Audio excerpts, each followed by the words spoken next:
After the end of the world, people without a bite still become zombies. Hello all. This is Jacobson and this is a short retelling of the 5th and 6th episodes of the 4th season of the zombie series The Walking Dead.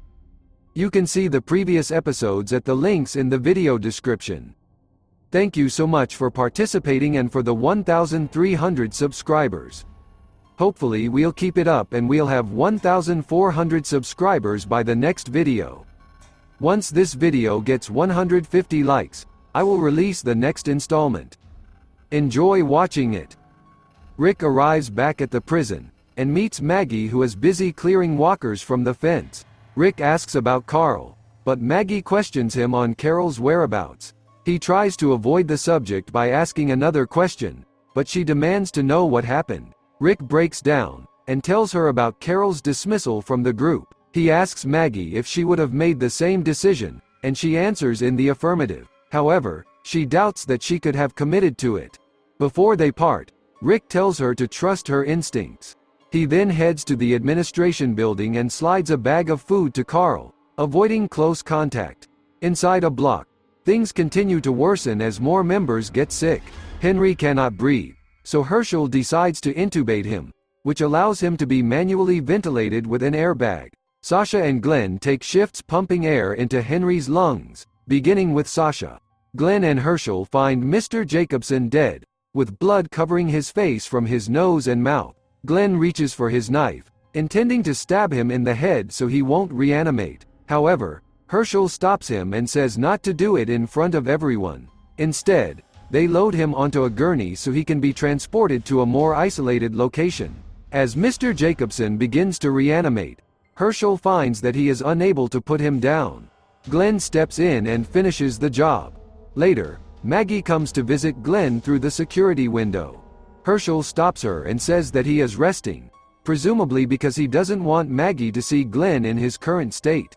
Glenn is revealed to be just out of sight from the window, and he thanks Herschel for not allowing Maggie to enter the quarantine. Herschel begins closing everyone's cell doors, on the advice of Dr. A man storms out of his cell, and appears to be suffocating from the blood in his lungs. An extremely weak Sasha helps Herschel put him on a bed with wheels before she gets too weak to help him. He warns her to return to her cell, and brings the body to a separate room. Herschel prepares to stab to him in the head, but can't bring himself to do it. Instead, he puts a sheet over the man's face. Rick witnesses Herschel stab the man in the face and tells him of Carol. Herschel returns to the cell block. He continues closing the doors. However, upon seeing a collapsed Sasha, he runs to her, leaving a cell with a female walker wide open. Herschel notices that Sasha has passed out due to dehydration, and successfully revives her. She tells him of how she used to calculate everything so she could live as long as possible, and expresses gratitude for his stupid behavior. Herschel resumes closing the cell doors, and notices that Norris and his son are passed out in the same cell. Norris insists on staying at his son's bedside, and locks the cell door behind him.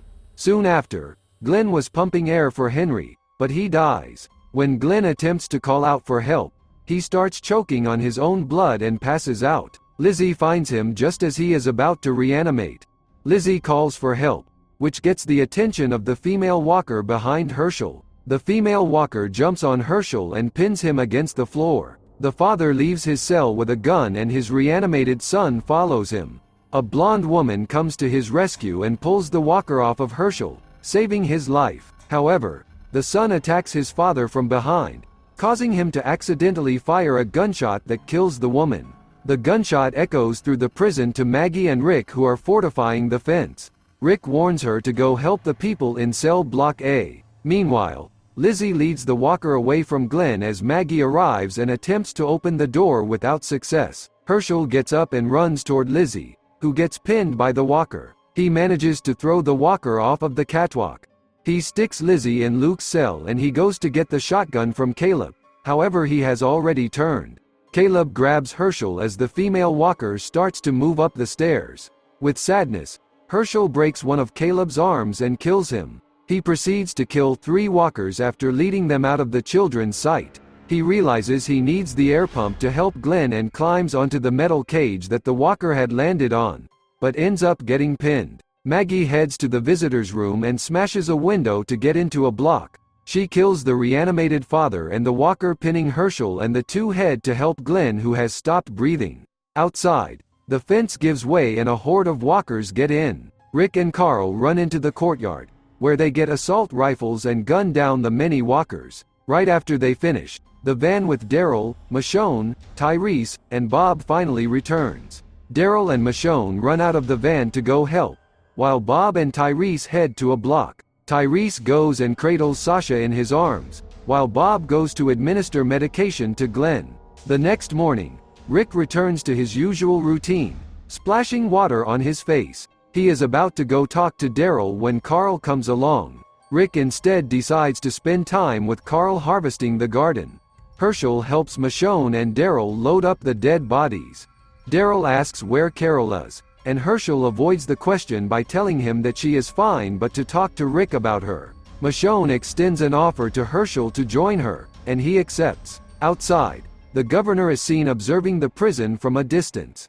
In a flashback, the governor flees after his massacre of the Woodbury army, alongside his two most trusted henchmen, Martinez and Schumpert. They later set up camp at the military outpost where they ambushed the National Guardsmen months earlier. The governor is sitting in front of a campfire when a female walker approaches him. She falls into the fire and proceeds to crawl towards him, but he does not react. Martinez then shoots her in the head.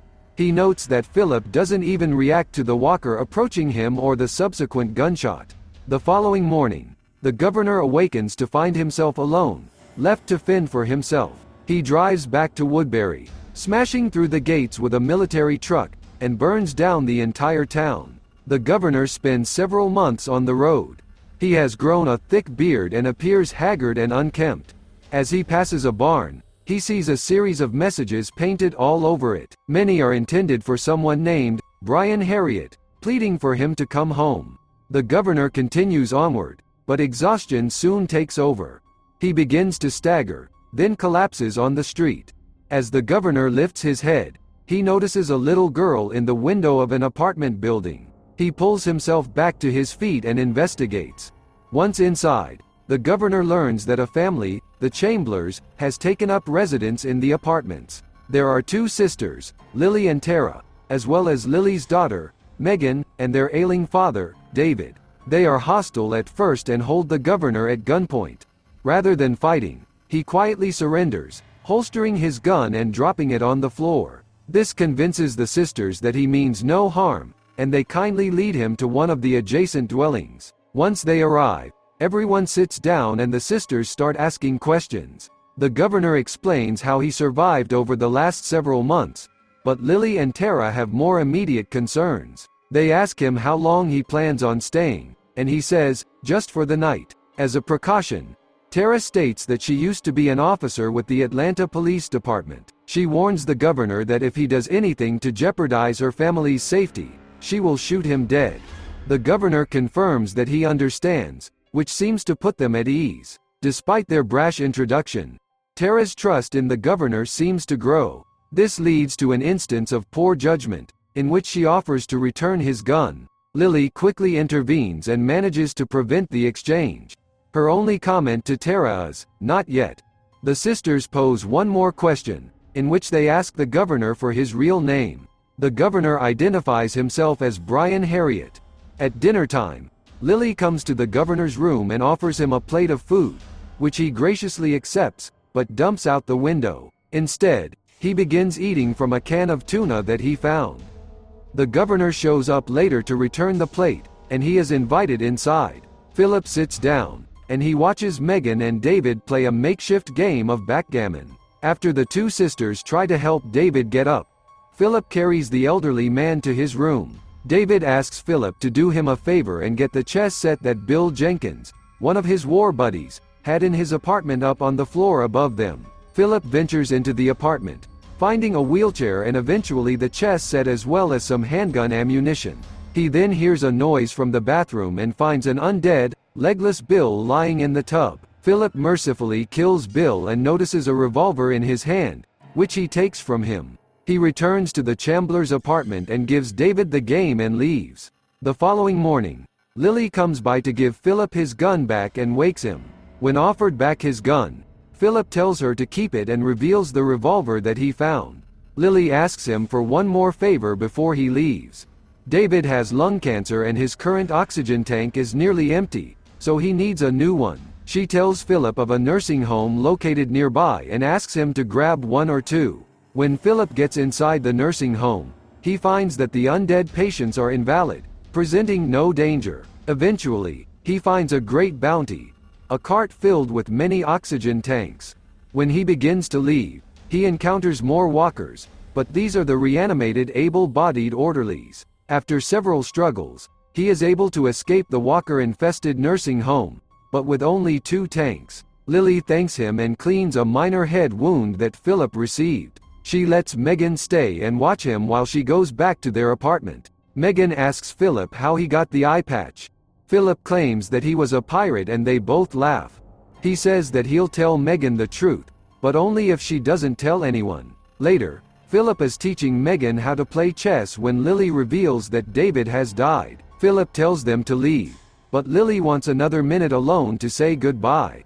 David reanimates and nearly bites Tara, but Philip is able to save them by bloodily bashing David's head with one of the oxygen tanks. After David is buried, Philip burns the old photo of his wife and daughter. That night, he goes to say goodbye, but Lily insists that he stays. Philip says that they can't go with him, but Lily reveals that she saw the photo of his family. She further admits that they aren't like his old family, but that Philip has become a part of theirs. They leave the building in David's food truck. After camping at a lake, their vehicle breaks down, forcing them to abandon it and continue on foot. Philip and Lily sleep together, beginning a relationship. Down the road, Tara ends up injuring her leg. Philip goes ahead and, seeing a group of walkers, orders them to drop their bags and run. While the rest flee, Megan is frozen in place and Philip convinces her to run to him. He then picks her up and leads the others through the woods. As they run across a clearing, Philip and Megan fall into a dugout pit and find several walkers inside. Megan cowers in a corner of the pit, while Philip kills the walkers with his bare hands. During this scene, gunfire can be heard in the background, but stops soon after the walkers are dead. Philip hugs Megan and swears on his life that he will keep her safe from anything that may harm her. "I cross my heart," he tells her. He then hears a surprised voice coming from outside the pit. He looks up and sees a bewildered Martinez standing above him. Philip repeats, "I cross my heart," as he strokes Megan's hair while staring up at Martinez. The end of the 5th and 6th series. As soon as this video gets 150 likes and 25 comments, I'm releasing the sequel.